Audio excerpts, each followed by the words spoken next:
Okay, now that we know that our database works, so we've tried adding, deleting instances to our database. Let's move on. So I've created media folder inside of my root directory called my city. So inside of this media folder, I'm gonna store all of the pictures in our database. For example, pictures related to the events are gonna be stored here. So I've also specified the place where our Django should store the pictures. So in our image field, I specified upload to parameter and specified it as media.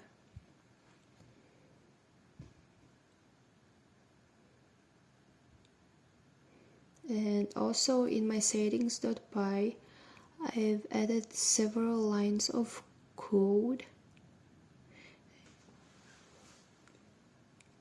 just to join this media to our directory, just to tell Django that it should use this folder to store the media.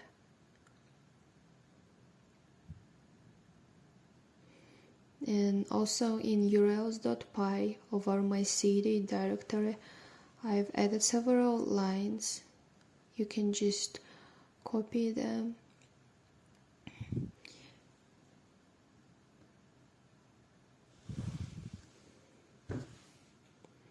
Just to make it work. Basically, these two lines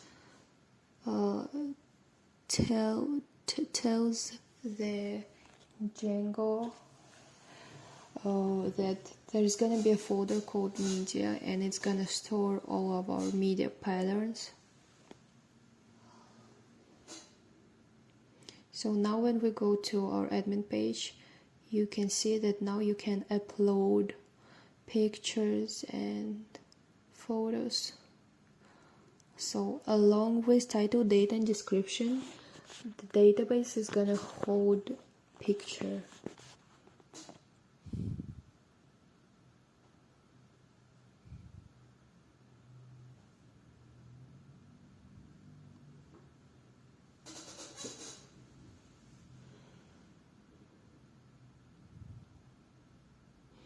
Now I want to get a list of our events when we go to events. Previously we had just hello world message. Now we wanted to show a list of all the events happening in the city. So how do we do that? We already have our model. Now we need to write a view which is gonna take all the events and display it on our page. So let's just try to install Django REST framework. Firstly, I will use Django REST framework just to show you basics of API.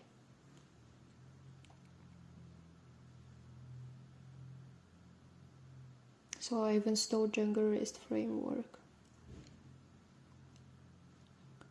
I'm gonna use Django REST framework just to get the list of all the events.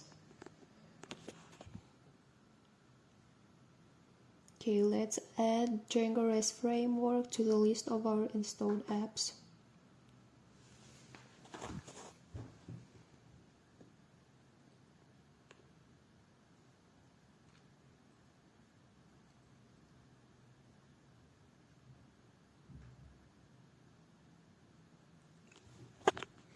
And we're gonna write new view, and we're gonna erase this one, hello world. This was just an example. So let's write a new view.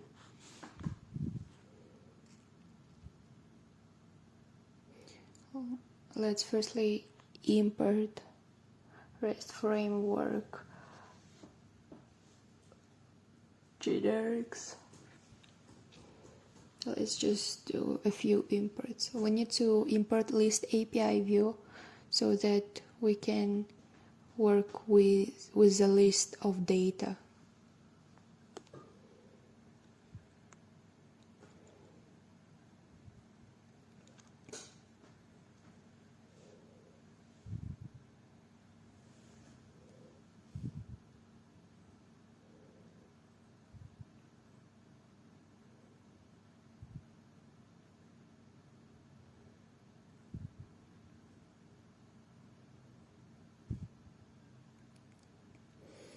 Okay, and let's create event list view which is gonna use list API view.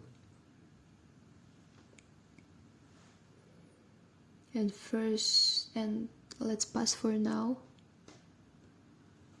One more thing that we also need to do is to create serializers. So we're gonna go to our events directory and create new Python file called serializers.py. And so basically serializers will help us to store and display the data in JSON file. So this is the main role of serializers. So we just give the serializer information about the fields that need to be displayed. So and it gives us JSON format of our data. So let's do some imports. Let's import serializers from REST framework, and let's also import our models. Let's now create the simplest serializer.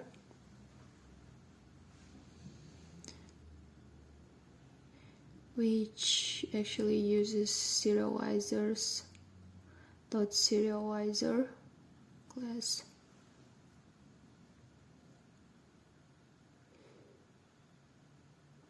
Now we need to specify meta class.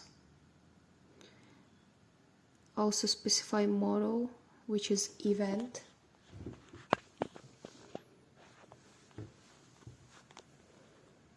And we should also specify fields. In my case, I'm gonna just store all the fields, but if you don't want all the fields to be in JSON file, in JSON format, you can just list all of the fields that you need to be stored. So I'm just gonna write all.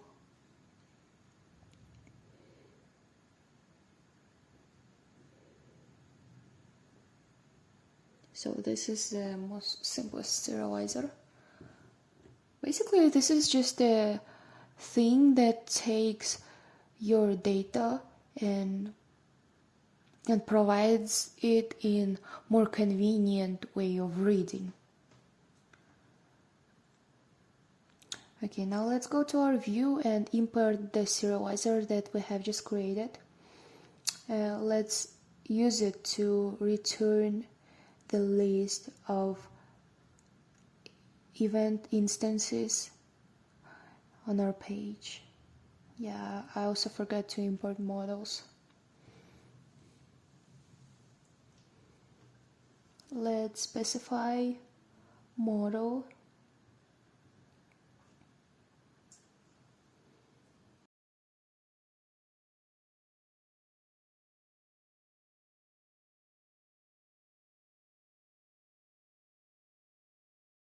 The second field that we specify is serializers class. It is necessary, so we write our newly created event serializer. And also we need to create query set. Is a set which is gonna contain all of the objects in our database under event table. So basically it's gonna give us all of the events of our database. Now let's go to urls.py and create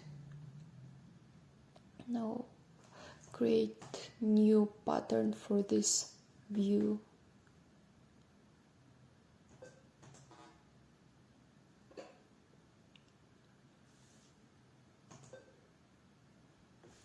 So instead of our views.index, now we're gonna create our event list API view method.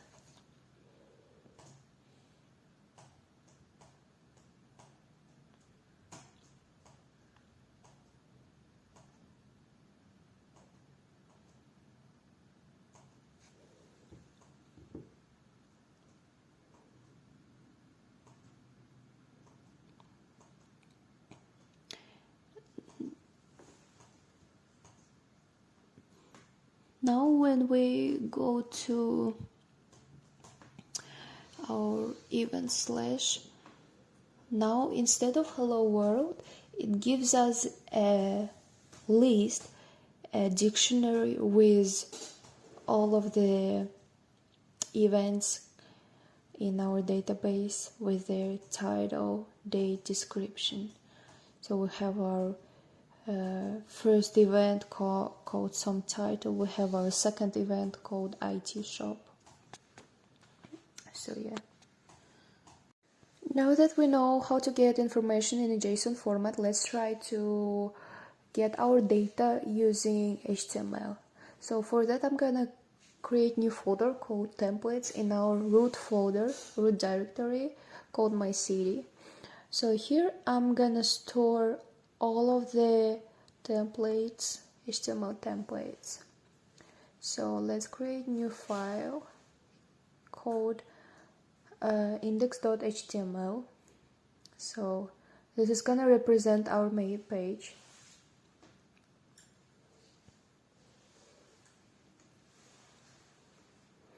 As you can see, a new file has been created with a basic code.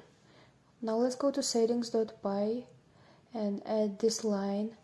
Basically this line tells the Django that there's gonna be a templates folder, and you're gonna recognize it as a default basic template folder, just to make sure that Django is gonna recognize this folder and is gonna use it when needed.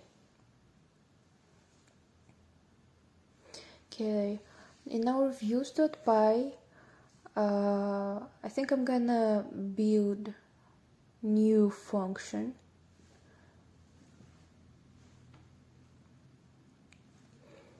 to get a list of events, but now we're gonna use HTML to get the list, not JSON.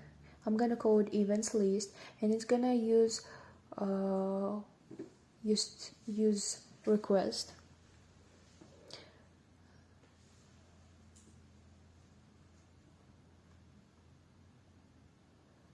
So firstly, let's get all of the events.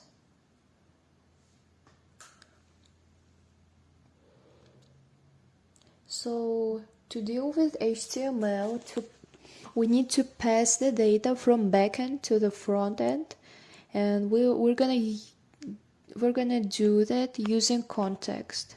Context basically takes the information that we get from the function within the function, and it passes it to the HTML. So we're just basically specifying that event is gonna be events in our HTML. So we just render the HTML page.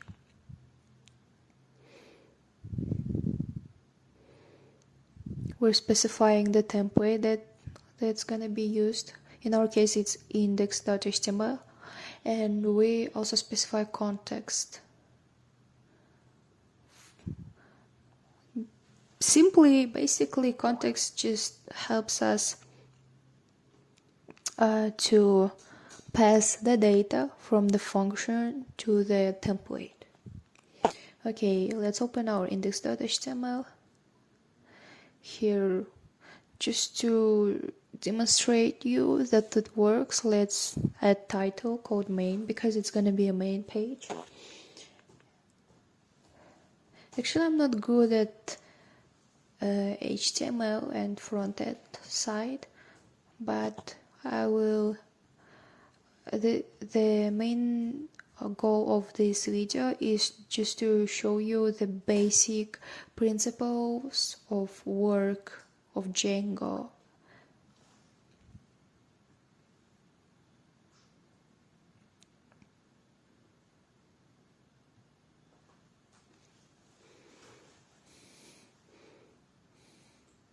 Now let's go to our body, and I'm gonna write for loop just to iterate through the list that is passed through our context.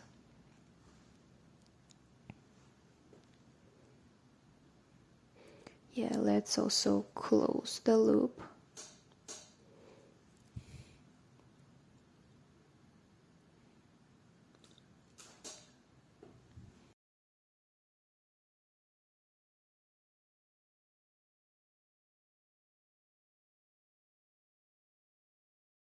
So now we can pass list of all events to the index.html template using context, and this means that we can use our events in our template. So let's try to get event title.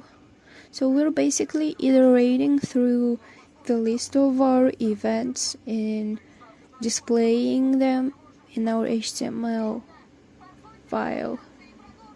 So let's try to get event title. For that we type event.title so that we will be able to display all the titles of our events on our web page. So let's try it.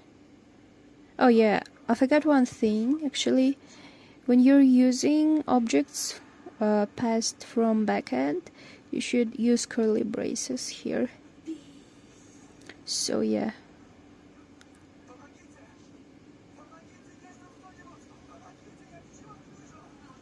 Now let's try again.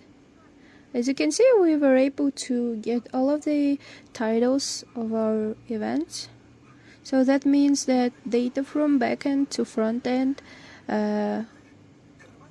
has been passed successfully. That's a good sign. Okay, now I'm gonna try approaching the rest of the data in our database. So let's try to get event date and description as well as the image. So our curly braces and event.date, and we're gonna repeat same steps for other fields.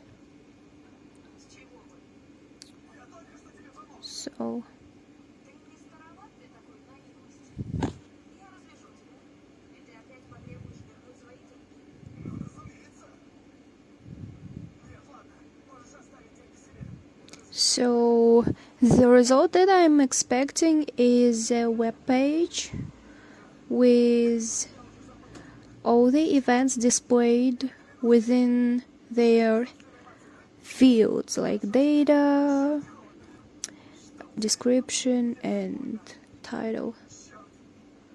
So I've also added image class, so which will help us to get our image. So now when we go to our events path, we should see all of our events with their data.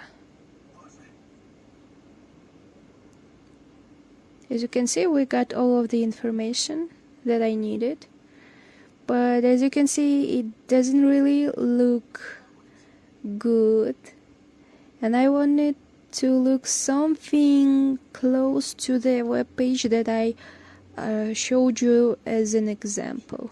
So let's see if adding and creating objects works. For that, I'm gonna go to the admin page and try to create new object, new event, and let's see if it will appear on our web page. So let's add title, just classic music night, and date, some description. I'm not really creative, so I'm gonna type whatever comes to my mind.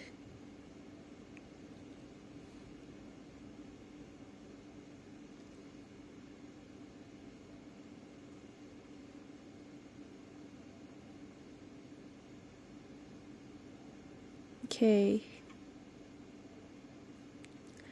let's go and find random picture just to add suitable data. Okay, I'm gonna pick this one.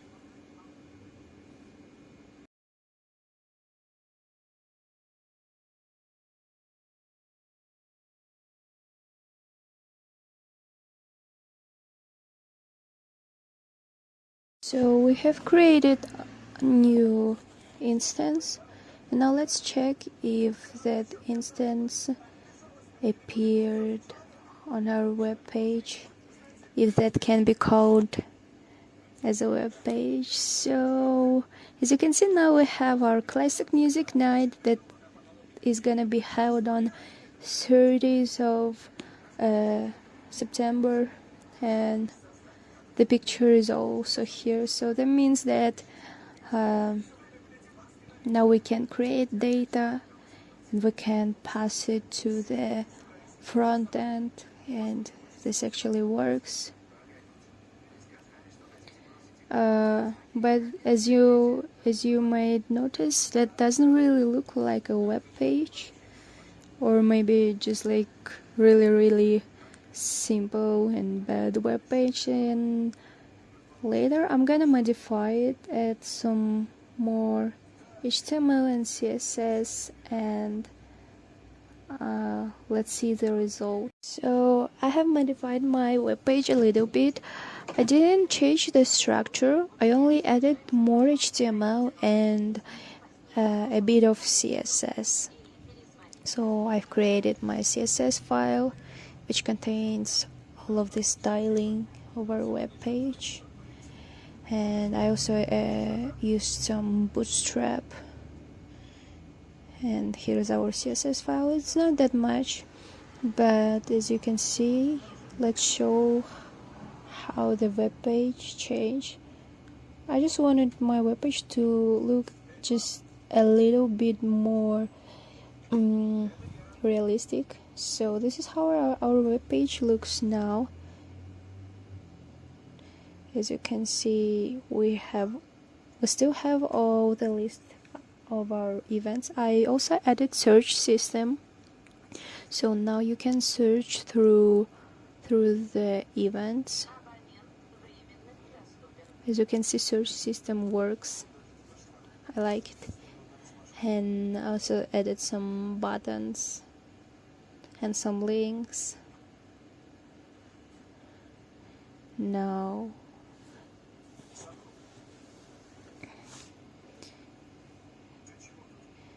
I've added everything within our HTML file, so basically code hasn't changed. Now we have our title, date. I guess now it looks much better. And also edit some pagination, but that's actually not necessary, but I just wanted to add. And some basic information. So the webpage can be modified by adding more than one page, but I'm not gonna do that because this is just introduction to the Django and not a full stack. Okay, let's check if that still works. Let's create random event. Actually, I've tired of saying event, but still some random description.